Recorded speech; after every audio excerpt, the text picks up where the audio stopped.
Yeah sir, అందరికీ నమస్కారం అండి. జగన్మోహన్ రెడ్డి గారు 5 ఏళ్ళు ఈ రాష్ట్రానికి ముఖ్యమంత్రిగా పనిచేశారు. ఈ రోజున ఒక రాజకీయ పార్టీకి అధ్యక్షులుగా ఉన్నారు. నా దృష్టిలో ఆయన రాజకీయ నాయకుడిగా ఉండటానికే ఏమాత్రం అర్హత లేని వ్యక్తి. అతను ఒక పార్టీకి అధ్యక్షుడిగా ఉండటానికి ఏమాత్రం అర్హత లేని వ్యక్తి. రాజకీయాల పట్ల ఏమాత్రం అవగాహన లేని వ్యక్తి. ఏదో అదృష్టం, ఏదో సినిమాలో అంటాడు, అతనికి అదృష్టం బాగుంది, 5 ఏళ్ళు ముఖ్యమంత్రి అయ్యాడు. అతని మాటలు కూడా మీరు గమనించండి. ఏదో ఒక ఆలోచించి సందర్భోచితంగా సమయానుకూలంగా పరిస్థితులను బట్టి అవసరమైన మాటే అతను మాట్లాడతాడని ఎక్కడ ఉండదు. నోటికి ఏదొస్తే అది మాట్లాడతాడు. నోటికి ఏదొస్తే అది మాట్లాడతాడు. నిన్న అంటే రాత్రి శ్రీధరి అప్పలరాజు అని ఆయన సీఎంగా ఉన్నప్పుడు మంత్రిగా పనిచేశాడు. అతను కూడా నోటికి ఇష్టం వచ్చినట్లుగా మాట్లాడతాడు. పెద్ద అవగాహన ఉన్న వ్యక్తి ఏం కాదు అతను. అతన్ని పోలీసులు అరెస్ట్ చేశారు. పోలీస్ స్టేషన్ తీసుకెళ్లారు. ఇప్పుడు ఏదో కోర్టులో పెట్టడానికి రిమాండ్కి తీసుకెళ్తారేమో. జగన్మోహన్ రెడ్డి గారు రాజకీయ పార్టీ నాయకుడిగా ఏమనాలి, ఏం ఆలోచించాలి? ముందు శ్రీధరి అప్పలరాజు మా పార్టీ మనిషి, ఇతన్ని ఎందుకు అరెస్ట్ చేశారని ముందు ఆలోచన ఉండాలి కదా జగన్మోహన్ రెడ్డి గారు. నేను మిమ్మల్ని ఇప్పుడు అడుగుతున్నా, చెప్పండి, ఎందుకు శ్రీధరి అప్పలరాజుని పోలీసులు అరెస్ట్ చేశారు? చెప్పండి జగన్మోహన్ రెడ్డి, ఎందుకు అరెస్ట్ చేశారు? Why is arrested? తెలుసా మీకు? ఆయన అంటారండి, జగన్మోహన్ రెడ్డి గారు ఒక రాజకీయ నాయకుడు 5 ఏళ్ళు ఈ రాష్ట్రానికి అదృష్టమో దురదృష్టమో చెప్పను, కానీ మీరే అర్థం చేసుకోవాలి. ఈ రాష్ట్రానికి ముఖ్యమంత్రి. అతను అంటాడండి, ప్రశ్నించే గొంతుకుని నొక్కేస్తారా? ప్రతిపక్షాలనే బ్రతకనివ్వరా? అమాయకుడైన మా శ్రీధరి అప్పలరాజుని చంద్రబాబు నాయుడు గారు అరెస్ట్ చేయించారు అంటాడు. ఏమైనా అవగాహన ఉందా మిస్టర్ జగన్మోహన్ రెడ్డి? అలా ఒక్క క్షణమైనా ఆ పక్కనున్న వాళ్ళు కూడా ఎవరు చెబుతారు? ఎవరు అతను చెప్పేది మీకు? ఏంటిదని చెప్పరా? Why is arrested? ఇప్పుడు వినండి, చెబుతాను ఎందుకు అరెస్ట్ చేశారు. అతను ఒక నేరం చేసినాడు. కేసులో ముద్దాయి అతను. నేరం చేసిన వాడిని పోలీసులు అరెస్ట్ చేస్తే చంద్రబాబు గారిని ప్రశ్నించారు, అందుకు అరెస్ట్ చేశారు. అమాయకుడు పాపం శ్రీధరి అప్పలరాజు అమాయకుడా? అంటే మీ రాజకీయం, మీకున్న ప్రపంచ జ్ఞానం ఇదేనా? మీకు అవగాహన ఇదేనా? ఎట్లా శ్రీధరి అప్పలరాజు అమాయకుడిగా కనపడ్డారండి మీకు? శ్రీధరి అప్పలరాజు ఎట్లా అమాయకుడిగా కనపడ్డాడు? అతని కొడుకు మోటార్ సైకిల్ ర్యాష్గా తోలి ఒక అమాయకుడైన గొర్రెల కాపరి మరణానికి కారణమయ్యాడు, చావుకు కారణమయ్యాడు. ఎవరు మోటార్ సైకిల్ని వేగంగా తోలింది? శ్రీధరి అప్పలరాజు కొడుకు. ఏమైంది? అతను స్పీడ్గా, వేగంగా, నిర్లక్ష్యంగా, ర్యాష్గా మోటార్ సైకిల్ తోలితే ఒక వ్యక్తి చనిపోయినాడు. ఒక వ్యక్తి చావుకు శ్రీధరి అప్పలరాజు కొడుకు కారణమయ్యాడు. కారణం చనిపోతే ఏం చేస్తారండి పోలీసులు? ఎఫ్ఐఆర్ రిజిస్టర్ చేస్తారు కదా. ఈ లోపల శ్రీధరి అప్పలరాజు, ఇది జగన్మోహన్ రెడ్డి గారు మీరే వినాలి నేను చెప్పింది. మీకు ఒక అవగాహన ఉంటే ఇక ఈ రకంగా పిచ్చి పిచ్చిగా మాట్లాడరు. మీరు అవగాహన లేకుండా మాట్లాడరు. నేరం చేసిన వాడిని అమాయకుడని ముద్ర వేయలేరు మీరు. శ్రీధరి అప్పలరాజుకి తెలిసింది తన కొడుకు ఒక వ్యక్తి చావుకు కారణమయ్యాడు.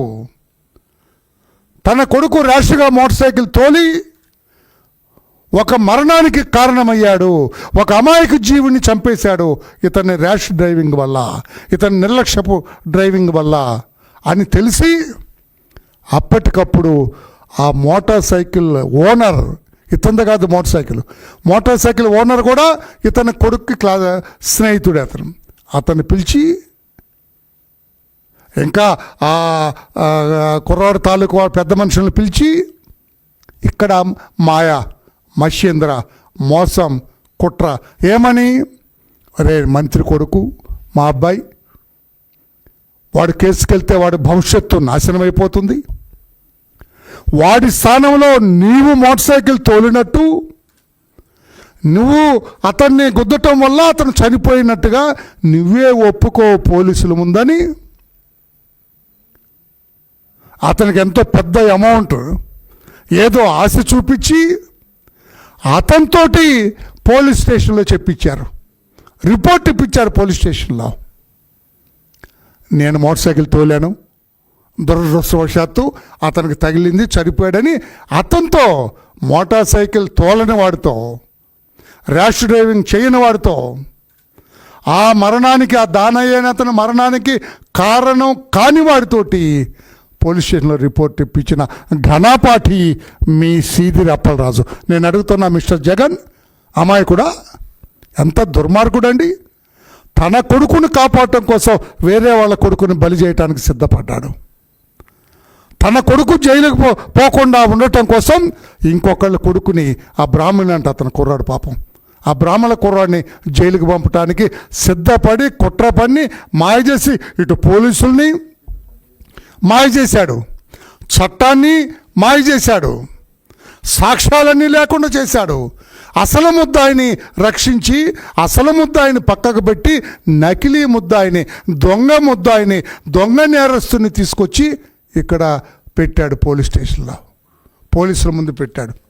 పోలీసులు ఏదో అది కనుక్కున్నారు కాబట్టి ఇదంతా బయటకు వచ్చింది. జగన్మోహన్ రెడ్డి గారు, ఇప్పుడు మీకు ప్రశ్న, సీదిరి అప్పలరాజు అమాయకుడండి. తన కొడుకుని రక్షించుకోవటం కోసం వేరే వాళ్ళ కొడుకుని బలి చేసిన వాడు, నేరాన్ని మాఫీ చేయాల్సింది, దొంగ ముద్దాయిని సృష్టించిన వాడు, స్క్రీనింగ్ ఆఫ్ ఎవిడెన్స్, అక్కడ నేరానికి సాక్ష్యాలన్నీ మాఫీ చేసిన వాడు, ముద్దాయినే మార్చిన వాడు ఎలాగా అమాయకుడు అవుతాడండి జగన్మోహన్ రెడ్డి గారు? ఇందులో చంద్రబాబు గారు ఎందుకు వస్తారండి? నేరం చేసిన వాడు మీ అప్పలరాజు కొడుకు. మీ అప్పలరాజు సీన్లోకి వచ్చిన తర్వాత ఆ నేరస్తున్నే మార్చాడు. ఆ అప్పలరాజు కొడుకు స్నేహితుడిని పెట్టాడు, ఒప్పించి మెప్పించి పెద్ద మూట ఆశ చూపి వాడితో దొంగ రిపోర్ట్ ఇప్పించారు, పోలీస్ స్టేషన్లో చెప్పించారు. పోలీసులు తెలివిగా యాక్ట్ చేశారు కాబట్టి, సమయస్ఫూర్తిగా యాక్ట్ చేశారు కాబట్టి మీ సీదిరి అప్పలరాజు దొంగతనం బయటపడింది, అతని నేరం బయట, అతను తప్పుడు వాడే నేరస్తుడే, అందుకే వాడిని అరెస్ట్ చేసింది. ఇప్పుడు సీదిరి అప్పలరాజుని చంద్రబాబు గారిని ప్రశ్నించినందుక సిగ్గుండట్లేదా మీకు ఇట్లాంటి మాటలు మాట్లాడటానికి? ఒక ఆలోచన ఉండదా జగన్మోహన్ రెడ్డి గారు ఇలా మాట్లాడటానికి? మీరెందుకు తప్పు చేసిన వాళ్ళ పట్ల అంత ప్రేమ చూపిస్తాను? I don't understand. నేరస్తుని హక్కును తెచ్చుకోవడానికి ఎందుకు? అంటే మీ పార్టీ వాడైతే నేరం చేసినా పర్లేదా? సీదిరి అప్పలరాజు మీ పార్టీ అయితే ఎవరిని చంపేసినా పర్లేదా? ఏమి ప్రజలు, రాష్ట్ర ప్రజలు ఎందుకు రాష్ట్ర ప్రజలు ఇతని నేర మనస్తత్వాన్ని, జగన్మోహన్ రెడ్డి క్రిమినల్ ఇన్స్టింక్ట్, నేరపూరితమైన మనస్తత్వాన్ని ఎవడన్నా ఏం చేస్తాడండి? ఆ చనిపోయినాడు బీసీ యాదవ, ఆ చనిపోయిన ఇంటికి వెళ్ళాలా జగన్మోహన్ రెడ్డి? అదే నేరస్తుడి ఇంటికి వెళ్ళి పలకరిస్తాడు, చనిపోయిన వాడి ఇంటికి వెళ్ళి సానుభూతి చెప్పడం, వాడికి ఏదైనా సాయం చేద్దామన్న ఆలోచన ఉండదు ఇతనికి. నేరస్తుల పట్ల ఉన్న ప్రేమ అమాయకుల పట్ల, ఆ యాదవ కులస్తుడు అతనే కాస్త ఆ ఇంటికి భుక్తి, అతన్ని చంపేశారు. చంపింది కాక ఆ నేరం ఇంకొకటి మీద పెట్టారు, సాక్ష్యాలు లేకుండా చేశారు, వేరే ముద్దాయిని తెచ్చి పెట్టారు, సాక్ష్యాలన్నీ కనపడకుండా చేసి అసలు ముద్దాయి వీడేనని ఒక అమాయకుడిని తీసుకొచ్చి బలి చేయడానికి సిద్ధపడ్డారు.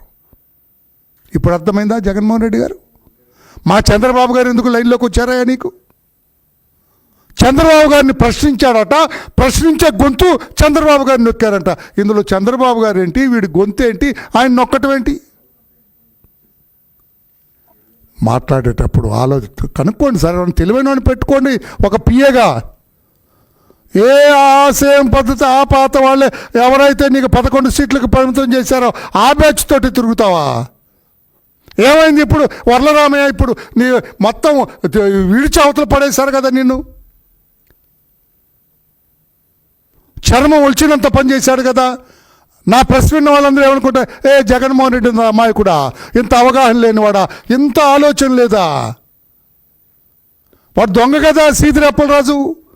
తన కొడుకుని కాపాడటం కోసం వేరే వాడి కొడుకుని బలి చేశాడు కదా, బలి చేయటానికి సిద్ధపడ్డాడు కదా, పోలీసులకు తప్పుడు సమాచారం ఇచ్చాడు కదా, కోర్టును కూడా మోసం చేయడానికి సిద్ధపడ్డాడు కదా. తన కుమారుని రక్షించుకోవటం కోసం వేరే వాళ్ళ బ్రాహ్మణ అబ్బాయిని బలి చేయడానికి సిద్ధపడ్డ సీదిరి అప్పలరాజు మీద పోలీసులు యాక్షన్ తీసుకుంటే చంద్రబాబు గారికి ఏం సంబంధం అండి? అవగాహన రాహిత్యుడైన జగన్మోహన్ రెడ్డి గారు ఇటువంటి మాటలు మాట్లాడకండి. అసలు ఏం మాట్లాడుతున్నా మీకు అసలు అర్థం ఉందా? ఇప్పుడు చెబుతున్నాను మీకు జ్ఞానోదయం వల్ల. సీదిరి అప్పలరాజును అరెస్టు చేయటం పోలీసులు తీసుకున్న సముచిత చర్య. పోలీసులు ఏ తప్పు చేయలేదు, ముద్దాయిని అరెస్ట్ చేశారు, కోర్టుకు పంపిస్తున్నారు, చట్టం ముందు నిలబెడుతున్నారు. అందరూ తప్పేంటండి? మీకు తెలియకుండా నోటికి వచ్చినట్టుగా మాట్లాడుతున్నారు, మీకు ఇష్టం వచ్చినట్టు మాట్లాడుతున్నారు. ఇది సరైనది కాదు మిస్టర్ జగన్మోహన్ రెడ్డి. అర్థం చేసుకుని పెద్దానికి చంద్రబాబు గారా? చంద్రబాబు ఇటువంటి పట్టించుకుంటారా? నేరం చేసినవాడు సీదిరి అప్పలరాజు కొడుకు, ఆ నేరాన్ని దాచినవాడు సీదిరి అప్పలరాజు, నేరస్తుని దాచినవాడు సీదిరి అప్పలరాజు, నేరస్తుని మార్చినవాడు సీదిరి అప్పలరాజు, సాక్ష్యాలు లేకుండా చేసినవాడు సీదిరి అప్పలరాజు, ముద్దాయిని మార్చి ఇంకొక దొంగని నకిలీ ముద్దాయిని పెట్టినవాడు సీదిరి అప్పలరాజు, పోలీసులు మాయ చేయడానికి ప్రయత్నం చేసినవాడు సీదిరి అప్పలరాజు, కోర్టును మాయ చేయడానికి సిద్ధపడ్డవాడు సీదిరి అప్పలరాజు. మీకు ఏ రకంగా అమాయకుళ్ళగా కనపడ్డాడు మిస్టర్ జగన్? చీ చీ చీ. ఈ మాత్రం అవగాహన. నువ్వు 5 ఏళ్ళు ముఖ్యమంత్రిగా ఎలా పరిపాలన చేసావా బాబు? ఆలోచన. ఇంకా నాకు ఆశ్చర్యం వేసింది. పొద్దున ఏదో పేపర్లో చూసి నవ్వుకున్నాను. ఇది చిన్న విషయం కాదు, పెద్ద విషయమే. పక్కన తెలంగాణ రాష్ట్రం గౌరవ రేవంత్ రెడ్డి గారు అక్కడ చీఫ్ మినిస్టర్. ఆ చీఫ్ మినిస్టర్ని మీ పార్టీ నాయకుడు ఒకడు, అతను అధికార ప్రతినిధి, నోటికొచ్చిన మాట్లాడతాడా, కొంచెం ఆడపిల్ల గొంతు, సారీ ఆడపిల్ల గొంతులాగా ఉంటుంది, సారీ ఆ మాట అనకూడదు, పేరేంటండి, నాగార్జున యాదవ్. ఆ రేవంత్ రెడ్డి గారిని ఇష్టం వచ్చినట్టుగా, నేను పలకలేను ఆ మాటలు, ఇష్టం వచ్చినట్లుగా బూతులు తిడితే అక్కడ పోలీసులు ఎఫ్ఐఆర్ రిజిస్టర్ చేశారు, వీడిని తీసుకెళ్లారు, రిమాండ్కి పంపించారు. బెయిల్ మీద వచ్చాడు. నిన్న ఆయన కలిస్తే ధైర్యంగా ఉండు, మంచి రోజులు వస్తాయి. ఏం మంచి రోజులండి? వాడిని పట్టుకొని ఆ చంప ఈ చంప వాయించొద్దు జగన్మోహన్ రెడ్డి గారు. ఏమరా ముఖ్యమంత్రి అంతా చీప్గా ఉందా? నోటుకొచ్చినట్టు మాట్లాడతావా? బుద్ధి లేనివాడా అని ఆ చంప ఈ చంప వాయించవలసిన పార్టీ అధ్యక్షుడు జగన్మోహన్ రెడ్డి వాడికి భుజం తట్టి ధైర్యం చెప్పాడంట. ఏమని ధైర్యం చెప్పావు? ముఖ్యమంత్రి కాదు, రేపు ప్రధానమంత్రిని కూడా ఇష్టం వచ్చినట్టుగా తిట్టు, నేను ధైర్యం చెబుతా. నేను అడుగుతున్నాను, మీరు ముఖ్యమంత్రిగా ఉంటే ఎవరైనా ఇదే తిట్లు మిమ్మల్ని తిడితే మీరు యాక్షన్ తీసుకోమని చెప్పరా జగన్మోహన్ రెడ్డి గారు? మిమ్మల్ని కూడా అలా తిడితే ఊరుకుంటారా? మిమ్మల్ని అలా తిట్టున్నట్టయితే వాడు అసలు బయట బతికి బట్ట కట్టేవాడు కాదు, ఆ యాదవ్ నాగార్జున అనేవాడు. అంటే మీ మనస్తత్వం నాకు అర్థమవుతుంది. రాష్ట్ర ప్రజలారా, మీరు కూడా అర్థం చేసుకోవాలి. జగన్మోహన్ రెడ్డి గారి మనస్తత్వం మీరు కూడా అర్థం చేసుకోవాలా? ఆ నాగార్జున యాదవ్ అనేవాడికి ముఖ్యమంత్రిని తిట్టి జైల్లో ఉండి బెయిల్ మీద వస్తే, ఇంకెప్పుడు అట్లా చేయబాక, వాట్ ఇస్ దిస్ నాన్ సెన్స్, రాష్ట్ర ముఖ్యమంత్రిని అట్లా ఇష్టం వచ్చినట్టు మాట్లాడతావా? ఎవరితోటో పోల్చాడు, ఏది వాడిని డెలివరీ బాయ్తో పోల్చినట్టున్నాడు. వాడు వీడు జీవో దాటం కూడా రాదు. ఎందుకో నాకు తెలుసు, నాకు బాగా తెలుసు. గౌరవ రేవంత్ రెడ్డి గారు ఏదో మూడ్లో ఉన్నాడు. తొక్కి నారదీసేవాడే రేవంత్ రెడ్డి, మామూలుడు కాదు. తెలంగాణ ముఖ్యమంత్రి మామూలు మనిషి ఏం కాదు. ఈ యాదవ్ని, నాగార్జున్ని తొక్కి నారదీసేవాడే. నీ అదృష్టం బాగుండి జాగ్రత్త. మిమ్మల్ని తిడితే ఊరుకుంటారా జగన్మోహన్ రెడ్డి గారు? అనండి ఆ మాట ధైర్యం ఉంటే. సీఎం గారికి ఎందుకంత కోపం? నన్ను తిడితే నేను ఊరుకోను, అసలు నన్ను తిడితే నేను ఏమనను, శబాస్ భలే తిట్టావా అంటాను నేను. అంటావా? ఎందుకు మీకింత నేరస్తుల పట్ల, తప్పు చేసిన వాళ్ళ పట్ల ఎందుకు మీకింత ప్రేమ అని నేను అడుగుతున్నా. మొన్న మధ్యన తెనాలి అట్లాగా పోయినాడు ఈయన. 3 రౌడీలు, హిస్టరీ షీటెడ్ రౌడీస్, సంఘ విద్రోహ శక్తులు తాగి, గంజా తాగి, మత్తు పదార్థాలు సేకరించి ఆ దారిని పోయి ఆడవాళ్ళందరినీ కూడా, మహిళలందరినీ కూడా ఇష్టం వచ్చినట్టుగా మాట్లాడుతుంటే, మహిళలు అసలు తెనాల రోడ్ల మీద తిరగటానికే భయపడుతుంటే పోలీసులు యాక్షన్ తీసుకుంటే, 4 దెబ్బలేస్తే వాళ్ళకు అండగా మీరు వెళ్ళారంటే మిమ్మల్ని ఏమనుకోవాలి మిస్టర్ జగన్మోహన్ రెడ్డి? మీ మనస్తత్వం ఏంటి మిస్టర్ జగన్మోహన్ రెడ్డి? మీరు ఎలాంటి మనిషి జగన్మోహన్ రెడ్డి గారు? ఎవరికి మీ మద్దతు? నేరస్తులుగా?